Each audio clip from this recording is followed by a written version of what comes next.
Episode 21 आ चुका है और पिछला एपिसोड जहाँ से एंड हुआ था ये एपिसोड वहीं से शुरू होता है। एपिसोड की शुरुआत में हमें एक जगह को दिखाया जाता है जहाँ की पार्टी हो रही थी और यहाँ और कोई नहीं भाई लिमिंशियान हुआ इकट्ठा होते हैं जो कि काफ़ी ज़्यादा लड़कियों के संग होता है। भाई अयाज बंदा है भाई, अयाज ही खड़ा है।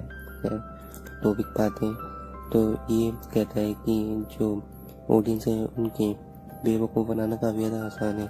वो रिपोर्ट्स में पढ़ना होता है जो वाइट गिल मास्टर है लिमिंशियान, उनकी इसमें कोई भी गलती नहीं है और उन्होंने जितने भी स्टेप लिए लोगों की भलाई के ही लिए थे। और तभी हम देखते हैं वहाँ पर एक लड़की आती है, वो कहती है ओह देखो तो यहाँ कौन आया है, क्या तुम वही तो नहीं जो कि नया हीरो है। और फिर वो कहता है कि कहती है कि तुम्हें यहाँ आने से पहले मुझसे पूछ लेना चाहिए था, मुझे मिल लेना चाहिए ना। और फिर वो उसके पास चली जाती है तो वहाँ जितनी भी लड़कियाँ होती हैं उन्हें कह देती है कि बाहर जाओ। और फिर लिमिंशियान कहता है तुम्हें क्या लगता है कि मैं तुम्हारे साथ तो चलूँगा। और फिर वो जो लड़की होती है वो कहती है कि कम ऑन तुम्हें पता होना चाहिए कि ये मैंने उनसे क्यों कहा, ये मैंने उन्हें ऐसे ही नहीं कहा था। बट हॉरिबल पर्सनैलिटी, वो अपने मुंह में सोने की चम्मच लेकर पैदा हुआ है जो कि पहले कोरियन हीरो था। और ये कहना कुछ गलत नहीं होगा कि इसके वजह से इसका जो अहंकार है वो आसमान छू चुका है।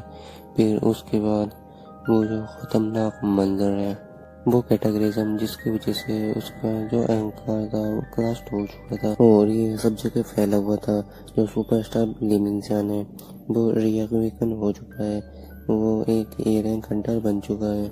ये पब्लिक सेंसेशन थी, अगर उससे भी बढ़ के उसके लिए कुछ था तो वो जो उसका प्राइवेट ड्राइवर था वो रिकॉग्निशन हो चुका था और वो एक गिरिंदा जो एस रैंक हंटर होते हैं उनमें से एक बन गया था। और जैसे कि लग रहा है ये साउथ कोरिया में एक नेशनल हेडलाइन बन गई थी और जो स्पॉटलाइट थी वो लिमिंशियान से उठकर उसके ड्राइवर की तरफ पूरी तरह फोकस हो चुकी थी। लेकिन पावर डायनेमिक को ऐसे चेंज नहीं होना चाहिए था, लेकिन जो पावर डायनेमिक थी वो एक दिन अचानक से पूरी तरीके से चेंज हो गई। पता नहीं क्यों, किस वजह से अपनी ड्राइवर की बनाई हुई गिल्ड में, लिन त्यागी की बनाई हुई गिल्ड में अचानक से क्यों शामिल हो गए। वो ये लड़की सोच रही होती है, फिर उसके बाद वो लिमिंशियान के कान में कहती है कि मुझे स्टारडस्ट पाउडर चाहिए और मैं क्या ये डिमांड कर सकती हूँ कि मुझे बहुत सारा स्टारडस्ट पाउडर मिल सकता है।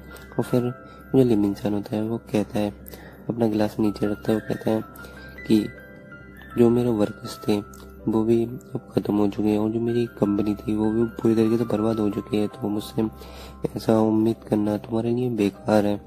और फिर हम देखते हैं वो जो लड़की होती है वो कहती है कि वो वाइट गिल मास्टर से ऐसा एक्सपेक्ट करना तो काफ़ी ज़्यादा अजीब है और अब तुम कह रहे हो मेरे पास कोई रास्ता नहीं है, ये तो काफ़ी ज़्यादा हंसने वाली बात है। और फिर कहता है कि मुझे अपने पार्टनर को ढूंढना है और फिर वो कहता है कि मुझे उसे जल्दी ही ढूंढना होगा, पता नहीं क्यों वो काफ़ी ज़्यादा लापरवाह हो गया है। और फिर हमें एक जगह एक बंदे को दिखाया जाता है जो कि एक जगह को घूर रहा होता है, उसके पीछे दो बंदे खड़े होते हैं जिनके जो सर पर कुछ ग्लो कर रहा होता है और ये 8 इंच के जो भेजे हुए भाई दूध या कुछ भी कह सकते हैं उनको वो होते हैं। और हम दूसरी तरफ देखते हैं गिरिसो और जितने भी उसके साथी होते हैं वो गोब्लिन से फाइट कर रहे होते हैं, उन्होंने काफ़ी ज़्यादा गोब्लिन्स को हरा दिया होता है। और फिर सो कहता है कि मैं गोब्लिन्स के दूसरे दल को बुला रहा हूँ। और फिर जो अपना वीर होता है वो कहता है कि मुझे लगता है मेरी सारी बातों के बाद इन पे काफ़ी ज़्यादा इफेक्ट पड़ा है। और फिर हमें एक प्रीवियस सीन दिखाया जाता है जहाँ जो वीर होता है वो उन सबको जो ये भाई जो भी हो ये टाइनिस के जो दूत हैं उनके बारे में बता रहा होता है कि काफ़ी ज़्यादा ख़तरनाक है और ये रैंक कर रहे हैं काफ़ी ज़्यादा और इन्हें हमें हराना होगा कैसे न कैसे करके। सो कहता है तो बताओ हम कैसे उनसे इन्फॉर्मेशन निकलवाएं। तो वगैरह कहता है अगर वो इन्फॉर्मेशन नहीं देंगे तो मुझे उन्हें डिवोर करना होगा और ये तभी मुमकिन हो पाएगा जब तुम उसे हरा दोगे। और मैंने काफ़ी ज़्यादा हंटर्स को देखा था और जो माइलिन है मैंने उनसे इजाज़त भी ले ली थी कि मैं किसी को भी डिवोट कर सकता हूँ जो कि ईवल हो।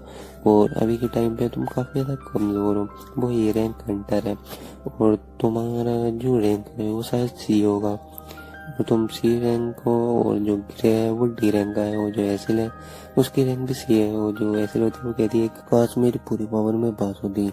और फिर जो विरोध है वो कहता है कि आप अगर गिरे के साथ भी कंबाइन हो जाओ तब भी आप एक डी रैंक हंटर ही होगे और जो ए रैंक हंटर है अगर हम उसे सब मिलकर भी हराएं तो हमारे लिए काफी ज्यादा मुश्किल हो जाएगा उसे हराना। तभी ऐसे पूछती है कि पेरू आपकी रैंक क्या है। फिर जो अपना वीर होता है वो कहता है कि मैं हूँ मार्शल।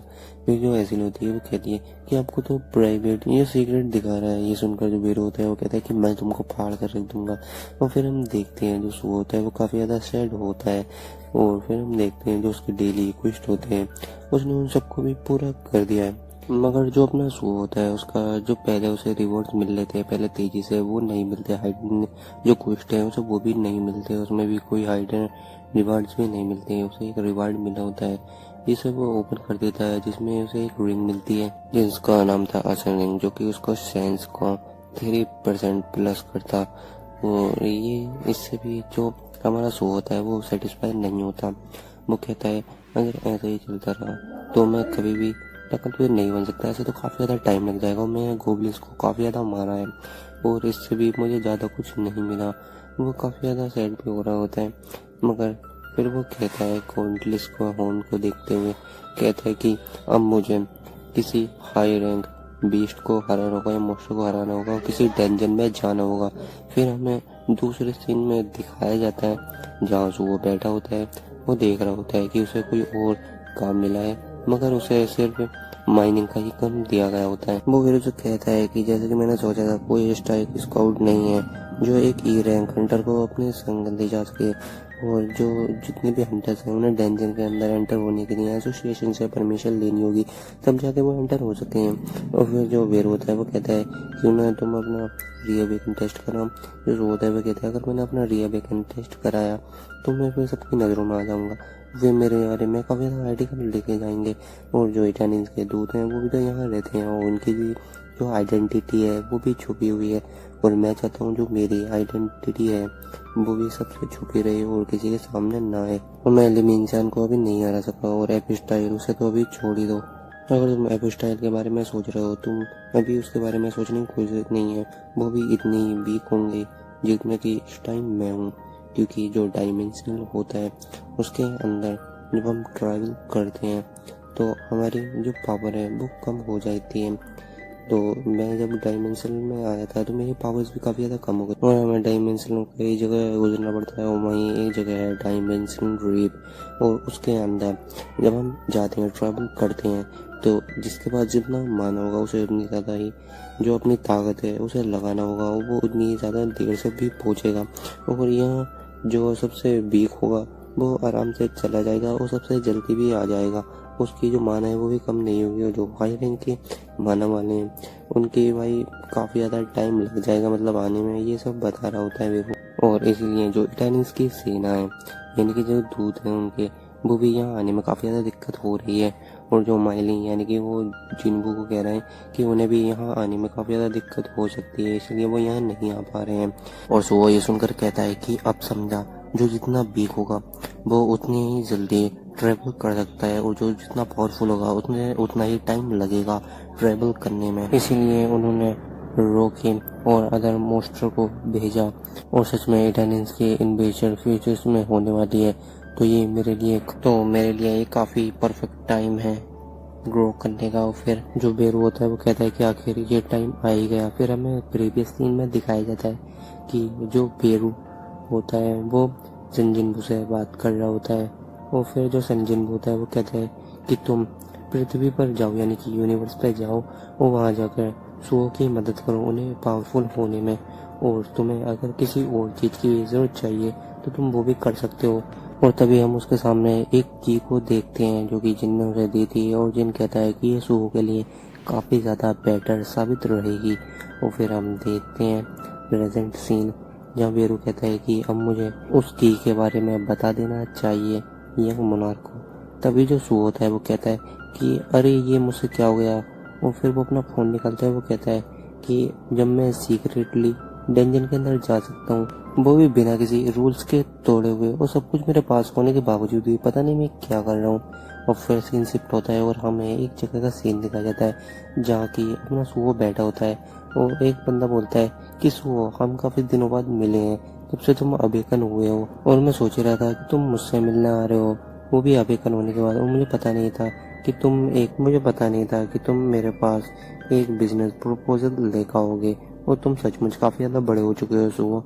और फिर जो सुहो होता है वो कहता है कि हाँ मुझे पता है, मैं आपके लिए काफी ज्यादा अच्छा ऑफर लेकर आया हूँ जिसे आप रिफ्यूज नहीं कर सकते हो। फिर एज एक्सपेक्टेड जिस बंदे को माइलिन ने कहा था ये डायरेक्टली उनके पास आ चुके हैं। और फिर हमें दिखाया जाता है जिनहो को, जो कि अपने हाथ में टैबलेट लिए हुए बोलता है कि तुम चाहते हो कि तुम्हारे अंकल तुम्हें इनफ सपोर्ट करें ताकि तुम गेट तक जा सको। सो फिर ये कहकर वो हंसते हैं। जिनहो प्रेसिडेंट ऑफ द सॉफ्टवेयर। और भाई ये एपिसोड यहीं एंड हो जाता है। तो मैं आप लोगों से ज्यादा तो कुछ नहीं मांगता, मगर भाई अगर 10 बंदे भी देखते हो तो एक को तो लाइक करना ही चाहिए यार, मगर कोई लाइक ही नहीं करता। मैं इतनी लंबी वीडियो बनाता हूँ यार, काफी ज्यादा टाइम लगता है, मगर कोई भी लाइक नहीं करता। तो लाइक और सब्सक्राइब कर दिया करो। तो ये जो चैप्टर हमारा यही एंड हो जाता है। तो मैं मिलता हूँ आपको किसी और दिन किसी और वीडियो में किसी और एक्सप्लेनेशन के साथ। तब तक के लिए टेक केयर एंड बाय।